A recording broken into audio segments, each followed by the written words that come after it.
CMR shopping mall Dasara ధమాకా offers. అద్భుతమైన offers తో పాటు అబ్బురుపరిచే స్పాట్ గిఫ్ట్స్. నమస్తే, నేను Kavitha. Welcome to iDream news and నిజాలు.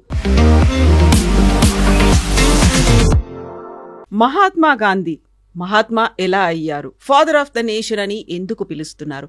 యాక్చువల్గా ఆయన హిందూ వ్యతిరేక, దేశ వ్యతిరేక, విభజన కావాలని ఎందుకు కోరుకున్నారు? గాడ్సే చంపాలి అనుకుంటే గాంధీనే ఎందుకు చంపారు? జిన్నాని ఎందుకు వదిలేశారు? ప్రతిసారి మహాత్మా గాంధీ జయంతి అప్పుడు వచ్చేటువంటి క్వశ్చన్స్ ఇవి. సోషల్ మీడియా అంతా దీనిపై చర్చలో మునిగిపోతుంది. యాక్చువల్గా గాంధీ మహాత్మా ఎప్పుడయ్యారు? గాంధీ గురించి ఇలాంటి controversies, different statements, strong comments ఎందుకని వస్తుంటాయి? మనతో పాటుగా ఉన్నారు సీనియర్ జర్నలిస్ట్ సురేష్ కొచ్చతిల్ గారు. సార్ నమస్తే. సార్, గాంధీ మహాత్మా ఎప్పుడయ్యారు అనేది ఆర్టీఐ దాని కింద వచ్చింది. అప్పుడు తెలిసింది ఎవరు ఎప్పుడు ఎందుకు చేశారు అనేది. ఫాదర్ ఆఫ్ ది నేషన్ ఎందుకు అయ్యారు? లేకపోతే ఆయన హిందూ వ్యతిరేక అనే దాంతో పాటుగా ఆయన్నే ఎందుకని చంపాల్సి వచ్చింది? జిన్నాని ఎందుకు స్పేర్ చేశారు? ఎందుకని వదిలేశారు? బోల్డ్ అన్ని క్వశ్చన్స్ వస్తున్నాయి. జస్ట్ ఆస్కింగ్ అనే ట్యాగ్తో కూడా. దీనికి జవాబు కావాలంటే అంబేద్కర్ గారు రాసిన పుస్తకాలు చదవాలి. గాంధీ గురించి కదా, ఆ పుస్తకాలు రాసిన గాంధీ గురించిన చాప్టర్స్లో ఈ సెడ్ గాంధీని, ఆయన ఉన్న విచారాలని అంబేద్కర్ టోటల్గా తిరస్కరించారు, కంప్లీట్గా. ఈ said is a failure and he was totally against Gandhi's policies. In fact నిన్న విజయదశమి స్పీచ్లో దాని గురించి సర్సంఘ్ చాలక్ గారు మాట్లాడారు. అంటే ఈ అజిటేషన్లు, సత్యాగ్రహాలు మన దేశానికి పనికిరావని చెప్పింది మనిషి Ambedkar. He said when there is a constitution, you follow the constitution, don't try and break the constitution. కానీ మీరు అడిగిన ప్రశ్నకి గాంధీ అనే క్యారెక్టర్కి సుభాష్ చంద్రబోస్ని కంపేర్ చేయాలి. నేను ఇంకో ఛానల్లో ఒక 2-part సిరీస్ చేశాను సుభాష్ చంద్రబోస్ మీద. చాలా రీసెర్చ్ చేయాల్సి వచ్చింది. అనూజ్ ధర్ అని చెప్పి very famous author, good friend of mind. ఆయన రాసిన పుస్తకాలు ఉన్నాయి. చంద్రచూర్ ఘోష్ అని ఇంకో ఆయన రాశారు, ఆ పుస్తకం కూడా ఉంది. Sreejith Panicker from Kerala, he is also return. All these 3 are very close friends. వాళ్ళు ముగ్గురు కలిసి చేసే ఎఫర్ట్కే సుభాష్ చంద్రబోస్ స్టాచ్యూ ఇవాళ కర్తవ్య పథ్ మీద ఉంది అనమాట. తీసుకొచ్చి అక్కడ పెట్టారు, చూడండి ఇప్పుడు ఉంది, ముందు లేకుండే. Imagine, Subhash Chandrabose statue is not there in the main thoroughfare in Delhi, లేకుండే ఇప్పుడు దాకా మోదీ గారు వచ్చేదాకా. అది కూడా మోదీ గారు 2nd టర్మ్లో వచ్చింది. కానీ కాంప్లెక్స్ క్యారెక్టర్స్ ఎక్కడ అర్థం చేసుకోవాలంటే క్లిమెంట్ అట్లీ, అప్పుడు బ్రిటిష్ ప్రైమ్ మినిస్టర్, ఇప్పుడు ఆయన సంతకం పెట్టారు భారతదేశానికి ఇండిపెండెన్స్ ఇద్దామని చెప్పి ఆ టైంలో 1946 ఐ థింక్. ఆయన దగ్గర తర్వాత ఆయన ఢిల్లీకి వచ్చినప్పుడు, అంటే ఆఫ్టర్ హీ రెమిటెడ్ ఆఫీస్, కల్కట్టాకి వచ్చారు ఒకసారి. ఢిల్లీకి వచ్చి కల్కట్టాకి వెళ్ళినప్పుడు somebody asked him in the media, this one, మీరు భారతదేశానికి స్వాతంత్రం ఇచ్చారు కదా, ఎవరు ప్రెషర్ మీద ఇచ్చారు, మీరు ఎందుకు ఇచ్చారు స్వాతంత్రం? బ్రిటిష్ ప్రెస్ వాళ్ళు అడిగారు. ఇంత ప్రెషర్ ఏముంది మీ మీద? ఏం లేకుండా, అంత పెద్ద గొడవ ఏం లేకుండా టైంలో మీరు ఎందుకు ఇచ్చారు స్వాతంత్రం అంటే, it was because of Subhash Chandrabose అన్నారు. ఆయన Azad Hind Fauj, Indian National Army, Burma నుంచి మా మీద చేస్తున్న అటాక్స్తోని మాకు విసుకొచ్చేసింది. మాకు 2nd వరల్డ్ వార్లో మేము టైర్డ్ అయిపోయాం, మాకు సాలీగా ఇది వద్దని చెప్పేసి మేము ఇచ్చేసాం. Is it not because of సత్యాగ్రహ లేకపోతే అహింసా విద్య? This is Clement Attlee's statement. It is there. You can Google it and get it also. Not because of Mahatma Gandhi. He said very clearly Subhash Chandrabose, very clearly. ఇదే మన ప్రేక్షకులు కూడా అర్థం చేసుకోవాలి. మనం ఒకరిని, I'm not decrying Mahatma Gandhi, ఆయన చేసిన పని ఆయన చేశాడు, కానీ మిగతా ఎవరు ఏం చేయలేదని తీసుకొచ్చారు ఆఫ్ స్టేట్కి. ఎవరు? నెహ్రూ, గాంధీ. సుభాష్ చంద్రబోస్ పక్కన పెట్టారు, సర్దార్ పటేల్ గారిని పక్కన పెట్టారు. 540 నుంచి 500 ప్రిన్స్లీ స్టేట్స్ని 1 సంవత్సరం లోపల he made it part of India. Not even 1 సంవత్సరం, within less than that 3-4 రాష్ట్రాలు మిగిలిపోయినాయి. కశ్మీర్ ఒకటి, జూనాగఢ్ ఒకటి, Hyderabad and Travancore came on line, no problem. Jammu Kashmir కూడా అయిపోయింది. హాఫ్ ద జమ్మూ పోయింది, అది ఇంకో పార్ట్. కాశ్మీర్ పోయింది, అది because of Nehru's delay. Junagadh Sardar Patel state బందూకు పెట్టేసాడు, వెళ్తావా లేదా అంటే పారిపోయారు పాకిస్తాన్కి. And the fellow who was resisting was Zulfikar Ali Bhutto's father. He was the 2nd in command అప్పుడు జూనాగఢ్లో. మేము ఇస్లామిక్ స్టేటు, అది ఇది, మేము పాకిస్తాన్ పోతాం అంటే వెళ్ళు అని చెప్పారు. లాస్ట్ పారిపోయారు వాళ్ళు. మిగిలింది ఒకటి హైదరాబాద్ ఉంటే, we know what happened, Hyderabad police action. కానీ ఈ అందరికీ ఒక పాత్ర ఉందని చెప్పాలి. ఇప్పుడు ఇలా అంటున్నారు ఆర్ఎస్ఎస్ వాళ్ళు ఏం చేయలేదని, కమ్యూనిస్ట్ వాళ్ళు అంటున్నారు, అది కూడా దట్స్ బెస్ట్ పార్ట్. ఇదే కమ్యూనిస్ట్ వాళ్ళు ఇక్కడ తెలంగాణలో, అప్పుడున్న హైదరాబాద్ స్టేట్లో ఆంధ్ర మహాసభలో దూకి దాని లోపల చేసిన గొడవలు అందరికీ తెలుసు. తెలంగాణ ఉద్యమం గురించి రాసిన పుస్తకాల్లో వీళ్ళ డూబియస్ రోల్ ఉంది. రజాకార్ మీద ముందు పోరాటం చేసిన వాళ్ళు, తర్వాత రజాకార్లు మజ్లీస్ అందరు చాలా మంచోళ్ళు. మజ్లీస్ ఇత్తహాదుల్ ముస్లిమీన్ హైదరాబాద్ ఇండిపెండెంట్ స్టేట్గా ఉండిపోవాలని సపోర్ట్ చేసిన వాళ్ళు ఈ కమ్యూనిస్టులు.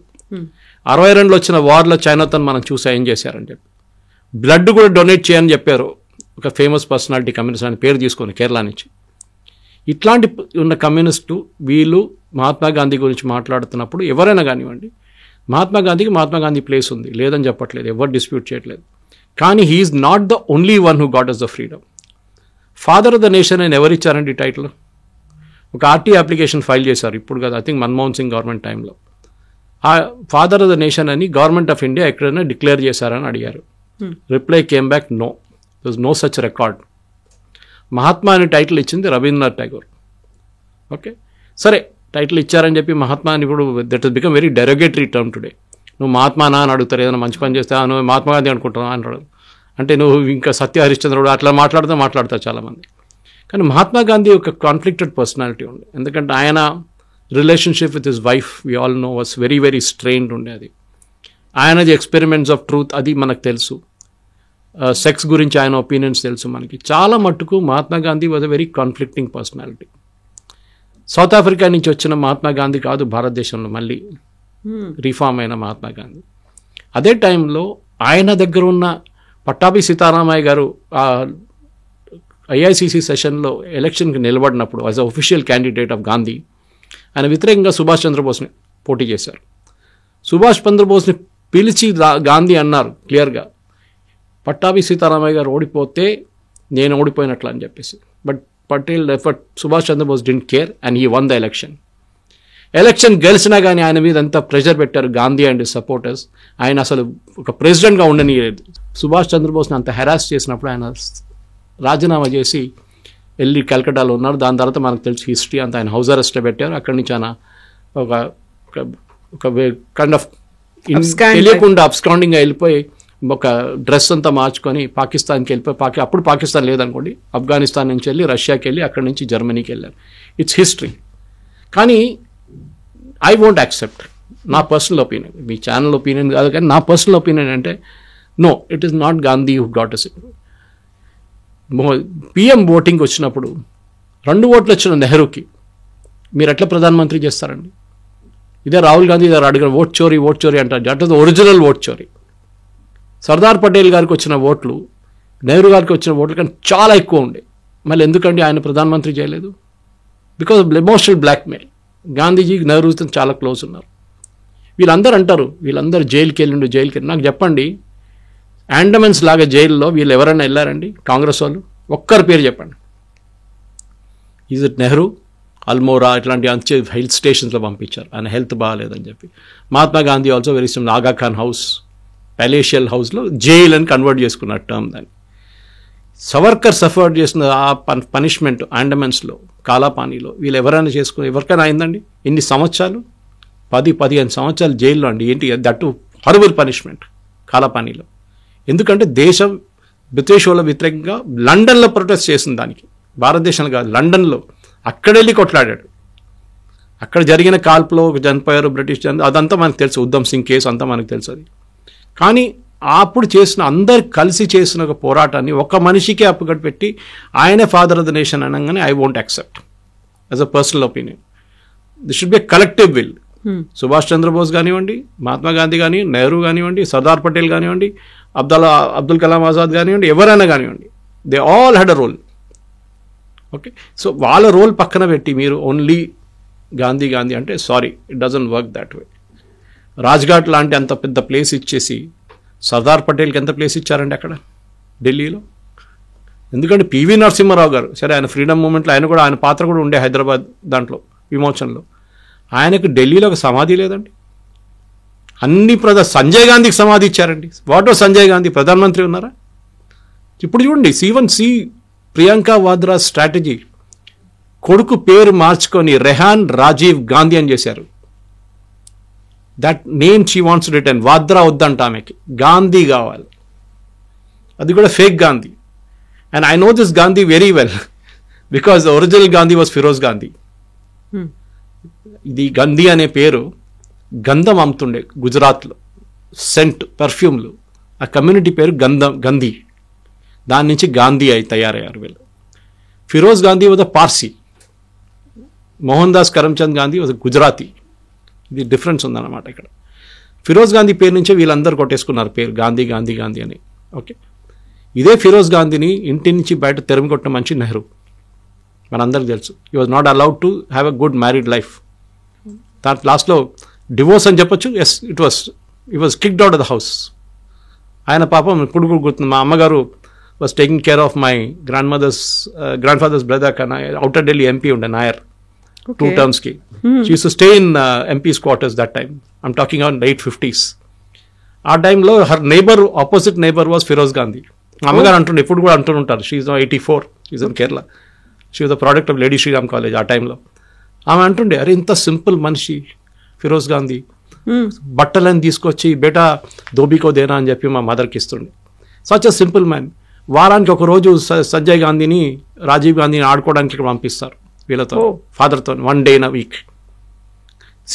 నేను హిస్టరీ ఎందుకు చెప్పాలంటే మనం సెలెక్టివ్గా చెప్పుకుంటాం. ఇప్పుడు మనం అందరూ అంటాం మన హిస్టరీలు రాసింది రొమీలా తాపార్, ఇర్ఫాన్ హబీబ్. దానికోసం మీరు ఎవరు యాక్చువల్ ఫ్రీడమ్ ఫైటర్స్ పేరు ఎక్కడ మీకు కనిపించదు. రాణి అబ్బక్క పేరు ఎక్కడ ఉండదు.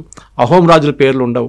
మన సౌత్లో ఉన్న రాజా పేర్లు ఒక లైన్లోనే ఫినిష్ చేసేస్తారు వీళ్ళు. చాళుక్యాలు కానీ, కాకతీయాలు కానీ, పాండ్యాలు కానీ, ఎవరైనా వాళ్ళ పేర్లంతా 1 line ఫినిష్ అయిపోతుంది. కానీ Akbar the great, okay, Shah Jahan Taj Mahal కట్టాడు. అరే మీరు రాజస్థాన్కి వెళ్ళండి, అక్కడ ప్యాలెసెస్ చూడండి. Okay, you see the palaces build by the rajas. చాలా ఉన్నాయి అట్లా ఎగ్జాంపుల్ చెప్పుకుంటూ. బేలూర్ హాలిబేట్ చూడండి ఒకసారి, ద బిరుదేశ్వర టెంపుల్ చూడండి. That is 7 wonders of the world, not Taj Mahal. People చెప్పుకుంటారు Taj Mahal 7 wonders, but entire freedom మూమెంట్ని ఒక గ్యాంగ్ హైజాక్ చేసుకున్నారు. ద బాటమ్ లైన్ అది. మీరు అడిగిన ప్రశ్నకి అదే, ఎందుకు గాంధీని చంపారు, వై ఐ కిల్ గాంధీ అని చెప్పి నాథూరామ్ గోడ్సే కోర్టులో ఇచ్చిన రిప్లై ఒకసారి మీరు వినాల్సిందే. It has been made into cinema లాగా తయారు చేశారు. దాని యాక్చువల్ స్టేట్మెంట్ ఇప్పుడు కూడా అవైలబుల్ ఉంది. సాలిడ్ రీజనింగ్ ఇచ్చారు ఆయన. దేశాన్ని, ఒక ఇల్లు, మీకు పొలాలు ఉన్నాయండి, 10 acres పొలం, పెద్ద పొలం ఉంది, 3 పిల్లలు ఉన్నారు. నాన్నగారు అమ్మగారు కూర్చొని డివైడ్ చేయడానికి డిసైడ్ చేస్తారు. మేము పోయిన తర్వాత మీ 3 పంచుకోండి, ఇప్పుడు కొట్లాడకండి అని చెప్పేసి. మేము వెళ్ళిన తర్వాత కూడా కొట్లాడకండి అని చెప్పేసి 3 కూర్చోబెడతారా? 3 దగ్గర సంతకం తీసుకుంటారా? భారతదేశాన్ని 2గా విభజించినప్పుడు హిందువుల దగ్గర అడిగారా ఇది 2 ముక్కలు చేయాలని? ముస్లిమ్స్ దగ్గర అడిగారు. మొహమ్మద్ అలీ జిన్నా పుట్టిన ప్రెషర్ మీద, ఆయన పెట్టిన ప్రెషర్ మీద ముస్లిమ్స్లో ఓటింగ్ జరిపారు. భారతదేశంలో ముస్లిం కమ్యూనిటీలో 97% మంది, 95 అంటారు కొంతమంది, 97 అంటారు కొంతమంది, yes we want a Muslim country, separate country అని ఓట్ చేసిన వాళ్ళు ఇక్కడ ఉన్న ముస్లిమ్స్. కానీ ఎంతమంది వెళ్ళారండి పాకిస్తాన్కి? 60% కూడా వెళ్ళలేదు. మిగతా 40% ఇక్కడ ఉండిపోయి. అంబేద్కర్ గారు రాశారు, the transfer of population never happen on religious lines and that is the biggest disaster అని చెప్పారు. చెప్పినట్లనే అయింది అది. సో మన హిస్టరీని వైట్ వాష్ చేయకూడదు ఎప్పుడు. ఉన్న తప్పులు, మేము అందరూ హ్యూమన్ బీయింగ్స్ అండి, దేవుళ్ళు కావు. తప్పులు అందరి దగ్గర ఉంటుంది. బట్ గాంధీ తప్పులేం చేయలేదు, మిగతా వాళ్ళు అందరు తప్పులు చేశారు. సుభాష్ చంద్రబోసు జర్మనీ కాలు పెట్టుకున్నాడు. ఈ కమ్యూనిస్ట్ వాళ్ళు కుక్క ఫోటో పెట్టారు. సుభాష్ చంద్రబోసు జాపనీస్ వాళ్ళ కుక్క, జర్మన్ వాళ్ళ కుక్క అని చెప్పి ఫోటో పెట్టినారు ఈ కమ్యూనిస్ట్ వాళ్ళు. వాళ్ళ ఒఫీషియల్ పార్టీ మ్యాగజైన్లో కార్టూన్ వచ్చింది, ఇప్పుడు కూడా నా దగ్గర కాపీ ఉందని. సో ఇట్లాంటి పని చేస్తున్న వాళ్ళకి క్రెడిట్ తీసుకోవడానికి మీరు తీసుకోండి, ప్రాబ్లం లేదు. కానీ మీరు అడిగిన ప్రశ్నకి జిన్నాను ఎందుకు చంపలేదు అంటే నాకు సింపుల్ ఆన్సర్, జిన్నా పాకిస్తాన్లో ఉండి అక్కడ వెళ్ళి ఎవరు చంపుతాడని. కానీ నాథూరామ్ గోడ్సే కోపం ఆలోచించండి ఫ్రమ్ హిస్ పర్స్పెక్టివ్. అది చేసిన కరెక్ట్ కాదు, తప్పని చెప్పట్లేదు నేను. నా దేశాన్ని మీరు 2గా విభజించిన, మీరు 5 మంది ఒక రూమ్లో కూర్చొని డిసైడ్ చేశారు. ఎవరండి మీరు డిసైడ్ చేయడానికి? Who are you to decide? 5 మంది కూర్చొని, 5 లీడర్లు కూర్చొని ఒక రూమ్లో కూర్చొని లండన్లో డిసైడ్ చేశారు దేశాన్ని 2 ముక్కలు చేసేద్దామని చెప్పి. ఎట్లా అంగీకరిస్తామండి మేము? అది మా దేశం, అది Pakistan. It was part of India. అక్కడ భారత్ ఉండే టైంలో, మన ఆఫ్ఘనిస్తాన్ దాకా ఉండే మనది. అప్పుడు అది అడగట్లేదు మనం.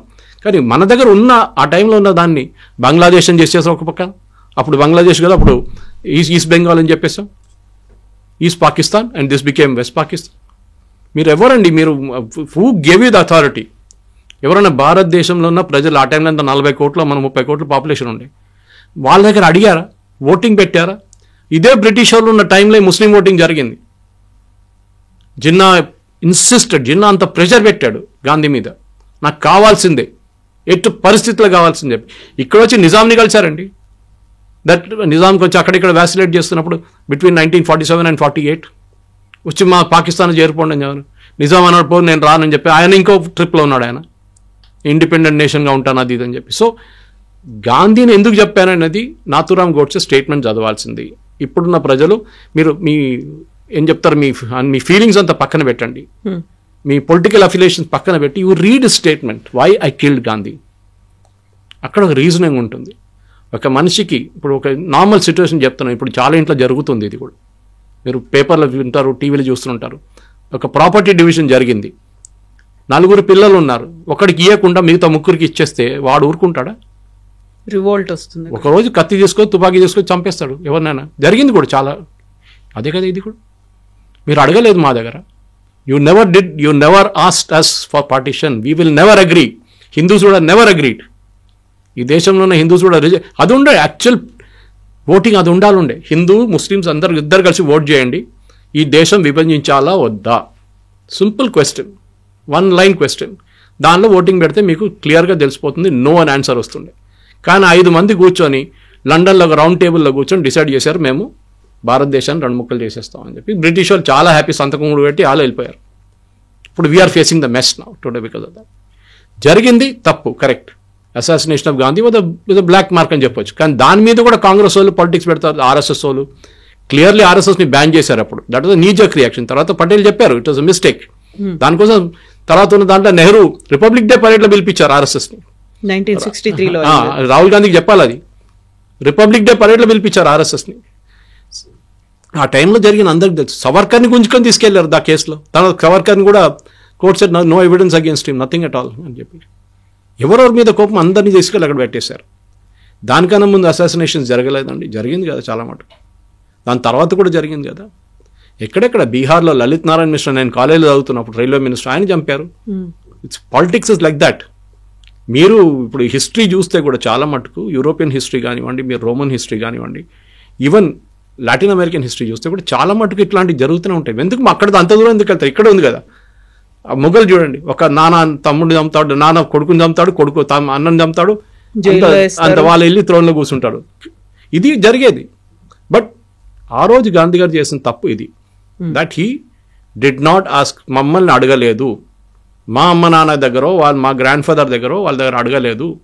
అడగకుండా మా ఇల్లు విభజించి ఇంకోనికి ఇచ్చేశారు. అప్పుడు మీరేం చేస్తారు? Simple question. పోనీలే పో అనే కూర్చుంటారు, కొంతమంది ఉండొచ్చు. బట్ 95% 98% కూడా అగ్రీ చేయరు. నాకు రావాల్సిన నా హక్కు, అది legally I'm entitled to it అని చెప్పి మీరు తీసుకుంటారు. This is my stand point personally. So ఎవరైతే డివైడ్ అవ్వాలని కోరుకున్నారో, ఎవరైతే పట్టుపట్టారో ఒక పాకిస్తాన్ అనేది ఒక ముస్లిం కంట్రీగా ఉండాలి, ఆ జిన్నాని ఎందుకు స్పేర్ చేయాల్సి వచ్చింది, ఎందుకు వదిలేయాల్సి వచ్చింది? ఆ టైంలో ఆయన ఇక్కడ లేరా? ఒకవేళ నిజంగానే పట్టుబడి ఉంటే మహాత్మా గాంధీని చంపేయాల్సిన అవసరం అంతలా ఏర్పడింది ఎందుకు అనేది. మహాత్మా గాంధీని ఎప్పుడు చంపారండి? 48. జిన్నా ఆ టైంలో పాకిస్తాన్లో ఉన్నారు. In fact you suffering from cancer. ఆ టైంలో బ్రిటిష్ వాళ్ళు చెప్పారు గాంధీకి, ఈయన ఇంకో సంవత్సరం కూడా ఉండడు, మీరు వెయిట్ చేయండి, ఈయన పోతే మళ్ళీ పాకిస్తాన్ ఎవడు అడగడు అని చెప్పి. Mahatma Gandhi did not listen to that also. Mohandas Karamchand Gandhi British వాళ్ళు చెప్పినప్పుడు కూడా, and exactly 1.5 years after independence Jinnah passed away. మన 1.5 years ఆగుంటే భారతదేశం ఒక్కటే అఖండ భారత్లో ఉండిపోతుంది. జిందాని చంపాలంటే పాకిస్తాన్కి వెళ్ళాలి కదా. ఇది కూడా నాథూరామ్ గోడ్సే 3 సార్లు ప్లాన్ చేసి 2 సార్లు ఫెయిల్ అయ్యి 3వసారి సక్సీడ్ అయ్యారు. మనకు అందరికి స్టోరీ తెలుసు, అది పెద్ద స్టోరీ అది. కానీ మీరు అడిగిన ప్రశ్నకి జిన్నాని జిన్నాని నేను చంపాలండి? జిన్నా అడిగారు, మీరు ఇచ్చారు, జిన్నా తప్పేముంది? అడిగితే ఇవ్వాలని ఉందా? మా దాంట్లో ఒక కేరళలో ఒక పాత సేయింగ్ ఉంది. చిన్న ఊర్లో ఒక 2 వ్యాగబాండ్స్ అంటారు, పని లేని వాళ్ళు పక్కన రోడ్డు పక్కన కూర్చొని బ్రిడ్జ్ మీద కూర్చున్నారు. పక్క నుంచి ఏనుగు పోతుందంట. ఏనుగు అండ్ మాహోట్ అంటారు, ఏనుగు చూసుకుంటారు. వెళ్తూ ఒకడు అడిగారంట మాహోటి దగ్గర, ఆ ఏనుగు నాకు ఇస్తావా అని అడిగారంట. సో ఆ పక్కన వాడు ఫ్రెండ్ నవ్వుకుంటా కింద పడిపోయాడు. వాడికి ఏంట్రా నువ్వు అడుగుతున్నా, ఏనుగు అడుగుతున్నా అంట. వాడు అడుగుతా పోతే ఏం పోయింది, జస్ట్ ఎ వర్డ్ ఇస్తే ఒక ఏనుగు వస్తుంది. జిన్నా ఇదే చేశాడు. జిన్నా వేసిన ప్రెషర్, ముస్లిం లీగ్ ప్రెషర్ కానివ్వండి, తర్వాత 2 nation థియరీ, సయ్యద్ తీసుకొచ్చిన 2 nation థియరీ, అది కూడా అటుకటి సవర్కర్ తల మీద వేసేసారు. సవర్కర్ చెప్పారని చెప్పి. ఎక్కడ చెప్పారండి సవర్కర్? అది 2 nation theory was Syed concept. సరే సవర్కర్ చెప్పారనుకోండి, మీరు అంగీకరించాలని ఉందా? అది ఎక్కడొచ్చింది? అది హిస్టరీ చెప్పుకుంటూ పోతే కవిత గారు ఇంకొక 2 hours చెప్పుకుంటూ పోవచ్చు నేను కావాలంటే. It's very exhaustive. కానీ నాథూరామ్ గోడ్సే ఆయన పాయింట్ ఆఫ్ వ్యూ ఆయనకు ఉండే. మీరు దాంట్లో చాలా మందిని గుంజి తీసుకొచ్చారు ఆ కేసులో. ఆ ట్రయల్ మొత్తం మీరు చదవాల్సిందే. Very exhaustive trial. దాంట్లో లాస్ట్లో of course he was hang to death, that's a different thing. కానీ అక్కడ లేనిపోయిన వాళ్ళని కూడా గుంజుకొని తీసుకొచ్చారు. దాంట్లో ఆర్ఎస్ఎస్ని బ్యాన్ చేయించారు వీళ్ళందరూ. ఇప్పుడు కూడా మాట్లాడతారు ఆర్ఎస్ఎస్ ఇస్ ఇన్వాల్వ్డ్ ఇన్. ఎక్కడ ఇన్వాల్వ్డ్ అండి? కోర్టులో రాహుల్ గాంధీకి అపాలజైజ్ చేయాల్సి వచ్చింది దట్ ఆర్ఎస్ఎస్ ఇస్ ఇన్వాల్వ్డ్ అని. ఎక్కడ లేదు. Know where, even in government of India records లేదు. లేనప్పుడు మీరు ఎట్లా చెప్పుకుంటూ పోతారండి ఆర్ఎస్ఎస్ ఇన్వాల్వ్డ్ అని? అన్నిటికీ ఆర్ఎస్ఎస్ పేరు చెప్తారు. మీరు ముస్లిం లీగ్ గురించి దమ్ముంటే ఒకసారి మాట్లాడమని చెప్పండి, వీళ్ళు మాట్లాడరు. ఇప్పుడున్న ముస్లిం లీగ్ కేరళలో ఉన్న IUML is a part of the original Muslim league of Mohammed Ali Jinnah. ఇక్కడున్న Indian Majlise Ittehadul Muslimeen originally form చేసిన రజాకార్లు. ఎంతోమంది వేలాది మంది హిందువులు చంపారు. అప్పుడు మనం ఇప్పుడు కూడా వాళ్ళ మీద ఉన్న పగ పెట్టుకుంటున్నామండి? లేదు కదా. అయిపోయింది హిస్టరీ అని చెప్పేసి మనం మర్చిపోతున్నాం. కల్కటాలో జరిగిన యాక్షన్ డేలో ఎంతమంది హిందువులు చనిపోయారండి? 50,000 అంటున్నారు, కొంతమంది 1,00,000 అంటున్నారు. ఇప్పుడు ఒక సినిమా కూడా వచ్చింది దాని గురించి, బెంగాల్ ఫైల్స్ అని చెప్పి, వివేక్ అగ్నిహోత్రి. ఇది హిస్టరీ అనేది మన ప్రాబ్లం ఏంటంటే మన పిల్లలకి ఇది ఏం నేర్పియలేదు. Our people were taught only certain things. Leftist historians ఏం రాశారో అదే ఇప్పుడు NCERT బుక్స్లో కరెక్ట్ అవుతున్నాయి హిస్టరీ అంతా. ఇప్పుడు రాణి అబ్బక్కని తీసుకొస్తున్నారు, ఇండియన్ రాజుల గురించి రాస్తున్నారు. ఇదంతా ఇప్పుడు జరుగుతుంది. మేవార్ల గురించి కానీ మహారాణాల గురించి, అక్కడున్న రాజస్థాన్లో ఉన్న రాజుల గురించి రాస్తున్నారు. మన దగ్గర సౌత్లో ఉన్న రాజుల గురించి రాస్తున్నారు. ఇదంతా మర్చిపోయారు. ఓన్లీ ముఘల్ రూల్, దాని తర్వాత బ్రిటిష్ రూల్, కథం. Battle of Plassey, battle of this, battle of that. అది చూడండి, ఎక్కడ ఒక్క బ్యాటిల్ కూడా మనం గెలిచినట్లే లేదు. అన్నీ ఓడిపోయిన బ్యాటిల్స్ ఉన్నాయి మన దగ్గర. మానవ్ శీసన్ గుప్తా రాసిన పుస్తకం ఉంది, అండ్ డాక్టర్ విక్రమ్ సంపత్ రాసిన పుస్తకాలు ఉన్నాయి. She wrote a 12 volume and Vikram Sampath. అది చదవాలి పిల్లలకి. ఆ హిస్టరీ బుక్స్ ఇవ్వాలి పిల్లలకి. వేర్ మనం బ్యాటిల్స్ గెలిచాము, we have won number of యుద్ధాలు మనం గెలిచాము. మనం బ్రిటిష్ వాళ్ళు కానీ, పోర్చుగీస్ కానీ, ఎవరైనా కానీ, ఈవెన్ మొఘల్స్ మీద. కానీ అది ఎక్కడ హిస్టరీ బుక్స్లో ఉండవు. మనం ఎక్కడెక్కడ ఓడిపోయామో అదే ఉంటుంది మన హిస్టరీ బుక్స్లో. ఈ ఇండియన్ రాజులు పనికిరాదు, ఓడిపోయినారని చెప్పి పోరస్ నుంచి లాస్ట్లో బ్రిటిష్ వాళ్ళు వెళ్ళేదాకా అదే హిస్టరీ మనకు చెప్పుకుంటూ వస్తున్నారు. సో మహాత్మా గాంధీ ఆయన చేసిన దానికి we are not disputing it, it's correct. But the point of view, దాంట్లో ఆర్ఎస్ఎస్ని కొంచెం తీసుకురావడము, దాంట్లో నాథూరామ్ గోడ్సే రోల్ని ఆయన పాయింట్ ఆఫ్ వ్యూ వినకుండా ఎవరైనా ఈవెన్ ఉరి తీసే ముందు లాస్ట్లో అడుగుతారండి, మీకు ఆ లాస్ట్ విషెస్ ఏమైనా ఉందా అని అడుగుతారు. He was never given a chance. ఆయన కోర్టులో చెప్పారు, చాలా మంచి ఆర్గ్యూ చేశారు. I think he personally argued a case. చాలా మంచి ఆర్గ్యూ చేశారు that why I killed Gandhi. And there is a drama on that, there is a movie on that. పుస్తకాలు కూడా ఉన్నాయి దాని మీద. చదవాల్సింది ఇప్పుడు పిల్లలు. యూ మే నాట్, మీరు అగ్రీ చేయరో, మీరు డిస్ప్యూట్ చేస్తా చేయండి, మాకు ప్రాబ్లం లేదు. కానీ పీపుల్ షుడ్ రీడ్ ఇట్. కాదు గోడ్సే, అది గోడ్సే, ఇదే చెప్పుకుంటే పోతారు రాహుల్ గాంధీ. వీళ్ళేమంటారు, అండ్ బెస్ట్ పార్ట్, ఇదే బ్రిటిష్ వాళ్ళు, ఇదే కాంగ్రెస్ వాళ్ళు భగత్ సింగ్ని టెర్రరిస్ట్ అని చెప్పారు ఒకసారి. పుస్తకాలు కూడా ఉండేది చాలా రోజుల దాకా. తర్వాత కరెక్ట్ చేశారు దాన్ని. How was Bhagat Singh terrorist అండి? ఎవరు చెప్పారు? బ్రిటిష్ వాళ్ళు రాస్తారని చెప్పి మీరు కూడా అదే అగ్రీ చేస్తారా? ఆ టైంలో చేసే పని అది. తప్పు అనిపించవచ్చు ఇప్పుడు, కరెక్ట్. కానీ జరిగింది అది. హిస్టరీ అనేది ఒక సేయింగ్ ఉంది కవిత గారు, history has a dirty habit of repeating it self అంటారు. హిస్టరీ రిపీట్ అవుతుంది. ఒకసారి మర్చిపోతే హిస్టరీ గురించి, it will one day come back and hit you again అని. ఎప్పుడు మర్చిపోకూడదు హిస్టరీ గురించి. దానికోసం మన స్వాతంత్రం మనకు వచ్చింది చూడండి, ఆపరేషన్ సింధూర్ కానీ ఏదైనా కానీ ఎందుకు చేస్తున్నాం అంటే we should never forget that history. Pakistan అనే ఒక దేశం భారతదేశాన్ని ఫినిష్ చేయడానికి తయారు చేసి ఇచ్చాం మనం, తయారు చేసి వాళ్ళకి. ఇదే నిజాం 20 కోట్ల రూపాయలు ఇచ్చారు అక్కడికి. మహాత్మా గాంధీ ఇచ్చారండి 100 కోట్లు ఎంతో. ఎందుకు ఇవ్వాలండి పాకిస్తాన్? అరే వాళ్ళ దగ్గర ఏం లేదు, వాళ్ళు ఏం చేశారు, అది పెట్టి ఆయుధాలు కొనుక్కున్నారు, మన మీద బాంబులు వేశారు. తర్వాత ఈ గాంధీ ఫిలాసఫీ అని చూడండి, I totally disagree with. Subhash Chandrabose అప్పుడు ఆజాద్ హింద్ ఫౌజ్ సెటప్ చేసినప్పుడే చెప్పారు. ఆయన జర్మనీ నుంచి చేసిన బ్రాడ్కాస్ట్లు ఇప్పుడు కూడా చాలా మటుకు తెలుగులో ఉందండి. అది that German radio was broadcasting in 6 Indian languages including Telugu ఆ టైంలో. ఎందుకంటే అప్పుడు రేడియోలో ఉండే కదా అప్పుడు. దాని తర్వాత ఫార్ ఈస్ట్కి మూవ్ అయింది, ఇండోనేషియా, మలేషియా, అటువైపు నుంచి సుభాష్ చంద్రబోస్ గారు సింగపూర్ నుంచి స్టార్ట్ చేశారు బ్రాడ్కాస్టింగ్. దాంట్లో క్లియర్గా ఆయన చెప్తున్నారు ఏది ఆయన చేసిన తప్పులు. ఇది ఈ సత్యాగ్రహం గిత్యాగ్రహం ఏం పనికి రాదు. ఇది ఎవరు చెప్పారు? అంబేద్కర్ గారు చెప్పారు. ఇది civil disobedience and will not work in this country. What will work in this country is only constitution. దానికోసం ఏ రోజు సుభాష్ చంద్రబోస్ దిగి వెళ్ళిపోయాడు. దాని తర్వాత కొన్ని రోజుల తర్వాత మీరు చూస్తుంటారు అంబేద్కర్ గారు ఆఫ్టర్ ఇండిపెండెన్స్ నెహ్రూ క్యాబినెట్ నుంచి రాజీనామా చేసి వెళ్ళిపోయారు అంబేద్కర్ గారు. హిందూ బిల్ మీద డిస్ప్యూట్ ఉండే, ఆయన చెప్పారు you should all religion should have one law అని. అప్పుడు నెహ్రూ అగ్రీ చేయలేదు. ఇప్పుడు మోదీ గారు తీసుకొచ్చినప్పుడు యూనిఫామ్ సివిల్ కోడ్ తీసుకొచ్చారు దాన్ని. అది that is what should have been done. ఎప్పుడో యూనిఫామ్ సివిల్ కోడ్ రాలేదు ఇంకా. That is the most important thing. కానీ ఆ రోజు జరిగిన తప్పులు వీ షుడ్ ఎవరైనా ఉండనియండి, ఏ దేశంకైనా ఫౌండర్స్ చాలామంది ఉన్నారు. ఒక్కొక్క దేశానికి ఒక ఫౌండర్ ఉన్నారు. షేక్ ముజీబుర్ రహమాన్ బంగ్లాదేశ్ అని చెప్పొచ్చు. అట్లాంటి there are many founders for many countries.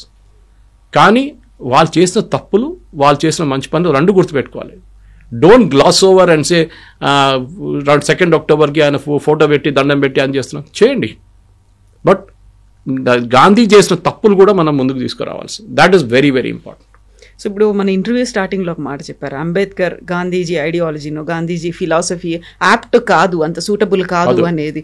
So అది ఏ టైంలో చేసినటువంటి ఒపీనియన్, ఆ ఎక్స్ప్రెషన్ అనేది ఎప్పుడు? కాన్స్టిట్యూషన్ ఫామ్ అయిన చేసినప్పుడు, I think it somewhere in 48 అనుకుంటా. ఎందుకంటే రాహుల్ గాంధీ ఎప్పుడు చెప్తుంటాడు కాన్స్టిట్యూషన్ చూపించి, Savarkar didn't believe in this constitution, Godse didn't believe in this constitution, that's why Godse killed Mahatma Gandhi అని. గోడ్సే ఈ కాన్స్టిట్యూషన్ అంగీకరించలేదు, దానికోసం గోడ్సే గాంధీని చంపారంట. గాంధీని ఎప్పుడు చంపారండి? 48. కాన్స్టిట్యూషన్ ఎప్పుడు వచ్చిందండి? 1950. లేనిపోయిన కాన్స్టిట్యూషన్ చూడకుండా గోడ్సే కోపం వచ్చిందా? ఈ killed because of a belief. నా దేశాన్ని చీట్ చేశారు గాంధీ, నా దేశాన్ని అమ్ముకున్నారు గాంధీ అని చెప్పి ఆ కోపమే చేశారు. తప్పో నేను అది కూడా చెప్తాను మళ్ళీ, అది రైట్ ఆర్ రాంగ్ అనేది ఇంకో డిబేట్ అది. కానీ ఆయన పాయింట్ ఆఫ్ వ్యూలో అది, నన్ను ఇట్లా నా దేశాన్ని 2 ముక్కలు చేసి ఒకరికి ఇచ్చేశారు, ఈయన ఎవరు ఇవ్వడానికి, ఆ కోపం ఉండే ఆయన. రైట్ ఆర్ రాంగ్ ఆ డిబేట్ మనం చేసుకొని డిబేట్ చేయట్లేదు. ఆ డిబేట్ చెప్పంగానే ఇమ్మీడియట్లీ ఆర్ఎస్ఎస్ మళ్ళీ ఇంకో ట్రిప్లో వెళ్ళిపోతారు సవర్కర్ అని చెప్పేసి. మీరు మహారాష్ట్రలో వెళ్ళి సవర్కర్ని తిట్టండి, ఇప్పుడు రాహుల్ గాంధీ కొలంబియాకి వెళ్ళి సవర్కర్ని తిడుతున్నాడు. బాంబేలో వచ్చి సవర్కర్ని తిట్టమని చెప్పండి, ఒకసారి సవర్కర్ గురించి మాట్లాడమని చెప్పండి. ఆల్రెడీ ట్వైస్ వార్నింగ్ ఇచ్చారు శివసేన వాళ్ళు, ఉద్ధవ్ ఠాక్రే అండ్ శరద్ పవార్ కూడా వార్నింగ్ ఇచ్చారు సోనియా గాంధీకి. ఇక్కడ వచ్చి భారతదేశంలో సవర్కర్ గురించి రాహుల్ గాంధీ మాట్లాడకూడదని చెప్పారు. అప్పటి నుంచి నోరు బంద్ చేసి ఇప్పుడు కొలంబియా వెళ్ళాడు, అక్కడ చెప్తున్నాడు. Savarkar had a role, rightly or wrongly. కానీ ఆ టైంలో అంత కష్టపడి నేను క్షమాపణ రాసి ఇచ్చారని చెప్తున్నారు. సవర్కర్ మీద అన్ని పెద్దగా, అన్నిటికన్నా పెద్ద ఎవరు రాయమన్నారండి అది? It is the same Mahatma Gandhi.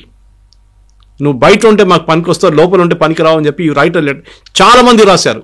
దాంట్లో లాంగ్వేజ్ అంటే I beg your most obedient servant, your most obedient servant అనేది ఈవెన్ మహాత్మా గాంధీ లెటర్లో ఉన్నాయి. It was usage in English at that time. అప్పుడు దాని బ్రిటిష్ వాళ్ళ సర్వెంట్ అని చెప్పట్లేదు, దాంట్లో యువర్ మోస్ట్ ఒబీడియంట్ సర్వెంట్ అని చెప్పి రాస్తారు చాలామంది. ఆ లెటర్ రైటింగ్లో ఒక ఫొనెటిక్ వర్డ్ ఉండేది. దాన్ని మళ్ళీ సవర్కర్ వ్యతిరేకంగా వాడుకున్నారు. ముందు సవర్కర్ గురించి డిబేట్ చేద్దారండి, నేను కూడా ఉంటాను. మన ఒక శిల్పకళా వేదికలు డిబేట్ పెట్టుకుందాం. I will be on one side or we can get Vikram Sampath or వీళ్ళు ఎవరినైనా తీసుకురావచ్చు. They will debate beautifully. It should be either black or white or you should read both. ఒకవైపు చదివేసి రోమిలా తాపర్, ఇర్ఫాన్ అహ్మద్ రాసిన ఈ హిస్టరీ చదివి ఇదే హిస్టరీ అనుకుంటున్నారు. కాదు, దెర్ ఆర్ మెనీ. ఏ హ్యూమన్ బీయింగ్ అయినా షార్ట్ కమింగ్స్ ఉంటుంది. గాంధీ కూడా షార్ట్ కమింగ్స్ ఉండే, సవర్కర్కు ఉండే, గోడ్సేకు ఉండే, నెహ్రూకు ఉండే, అందరికి ఉంది. Even Subhash Chandrabose very headstrong person, very headstrong. ఒకసారి ఒక పని చేయాలనుకున్నా ఆయన పక్కన జరగడు. ఆయన ఈ was like that. Maybe right or wrong. First Indian, ఇప్పుడు అడగండి, క్వశ్చన్ అడగండి పిల్లల దగ్గర, ఫస్ట్ టైం ఇండియాలో మన నేషనల్ ట్రై కలర్ ఎక్కడ ఫ్లై చేశారో అడగండి ఒకసారి. Manipur and then Andamans. ఎవరు చేశారు? సుభాష్ చంద్రబోస్. అండ్ దట్స్ 10 సంవత్సరాల ముందు, ఇండిపెండెన్స్ కన్నా 5, 6, 10 సంవత్సరాలు, రెండు సార్లు జరిగింది ఇది. I don't have the exact year, కానీ it happen well before the independence. ఎక్కడైనా పుస్తకాలు హిస్టరీ బుక్స్లో ఉందండి ద ఫస్ట్ టైం నెహ్రూ చేశారు 47లో? కాదు, sorry, it was Subhash Chandrabose who did it long before independence. ఇదే అండమాన్స్ క్యాప్చర్ చేశారు వాళ్ళు బ్రిటిష్ వాళ్ళ దగ్గర నుంచి, ఆజాదీన్ ఫౌజ్, జాపనీస్ వాళ్ళందరూ కలిసి. అప్పుడు ఆ హిస్టరీ బుక్స్లో లేదే అది, ఎందుకు లేదండి? ఇప్పుడు చెప్తున్నాండి, సుభాష్ చంద్రబోస్ గారి స్టాచ్యూ హైదరాబాద్ ఎక్కడుంది చెప్పండి, ఎంతమంది చెప్పగలరు? ఇది ప్రాబ్లం. అదే టైంలో మహాత్మా గాంధీ, ఇందిరాగాంధీ, రాజీవ్ గాంధీ అందరూ ప్రతిమలు ఉంటాయి ఎక్కడైనా. కానీ మీరు ఒక పర్సన్ని గ్లోరిఫై చేస్తున్నారు. ఇప్పుడు కూడా గాంధీలు అంట, వీళ్ళు గాంధీలు కాదు, they are Nehrus. They are using their father's name. ఆయన ఇంటి నుంచి తెరమి కొట్టిన మనిషి పేరు మీరు వాడుకుంటున్నారు. ఆయన చెప్పండి, ఆయన గ్రేవ్ యార్డ్ ఎక్కడుంది అని చెప్పండి ఫిరోజ్ గాంధీది. ఎవరైనా చూసారా? వీళ్ళు ఇంత పెద్ద పెద్ద ఢిల్లీలో ఏకర్ పెట్టుకున్నారు కదా సమాధిలు, సంజయ్ గాంధీ వాళ్ళది వీళ్ళదంతా. వేర్ ఇస్ ఫిరోజ్ గాంధీ సమాధి? అలహాబాద్లో ఉందండి, చిన్న సమాధి ఒకటి. వై? ఆయన అంత పెద్ద మనిషి కదా, ఆయన కూడా ఇదే ఫ్యామిలీ నుంచి వచ్చాడు కదా. సంజయ్ గాంధీ ఏ మినిస్టీరియల్ పోస్ట్ హోల్డ్ చేశారండి, ఇంత పెద్ద ఇది పెట్టారు అక్కడ, మెమోరియల్ కట్టారు. This is what I'm asking. ఇది ఒక వన్ సైడెడ్ వ్యూ పెట్టుకొని గోడ్సేని, సరే గోడ్సే చేసిన తప్పని నేను ఇప్పుడు కూడా చెప్పట్లేదు, తప్పే అది చేసింది, కానీ ఆయన పాయింట్ ఆఫ్ వ్యూ వినండి ఒకసారి. ఎవరైనా వినాల్సిందే అది. You have to result other side of the argument also, ఎందుకు చేసామని చెప్పేసి. అండ్ ఒక లాజిక్ నేను ఎక్స్ప్లెయిన్ చేశాను సింపుల్ లాంగ్వేజ్. ఇంట్లో జరిగే గొడవ you can just extrapolate that and put it to nation అనమాట. Yes, sir. Thank you so much. Thank you. And for more videos, please subscribe to iDream. Please subscribe to iDream. Please subscribe iDream. And please subscribe to iDream. For more videos, subscribe to iDream. please like, share and subscribe to the channel. Congratulations, iDream. Subscribe to iDream. Subscribe to iDream. So subscribe to iDream Media. iDream ki iDream team andarki huge congratulations. Please subscribe iDream Media. Please subscribe to iDream. Subscribe iDream. Please subscribe to iDream. iDream అంటే నా కళల channel subscribe చేసుకున్నారు, నోరు తిరుగుతలేదు, మీరైతే గంట గుర్తు కొట్టండి. For more such videos, please subscribe to iDream. Subscribe to iDream. Please subscribe to iDream. Please subscribe iDream Media. Please do subscribe to iDream. Please subscribe to iDream Media. For best entertainment and information, please subscribe iDream. And don't forget to subscribe to iDream.